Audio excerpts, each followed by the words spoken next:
मुली आईकडे पाहून अनेक गोष्टी शिकतात. जास्त वेळ तर त्या तिच्याच सानिध्यात असतात. म्हणूनच कदाचित तिने घेतलेले कष्ट त्या जास्त जवळून पाहू शकतात.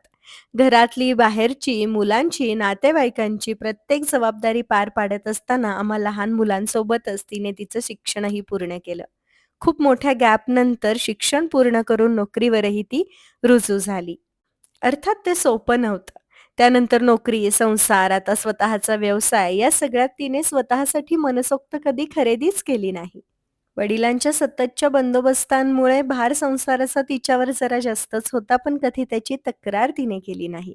आव्हानं समोर येत गेली, पण शांतपणे ती त्यांना सामोरे गेली. उत्साह, सकारात्मकता, सतत सगळं समजून घेणं हे तिच्याकडूनच शिकलोय. आम्हाला घडवणाऱ्या हातांसाठी ही नवी गाडी तिच्यासाठी. तिच्यामध्ये आणखी बळ यावं आणि तिने आता स्वतःसाठी जगावं हेच आमचं स्वप्न.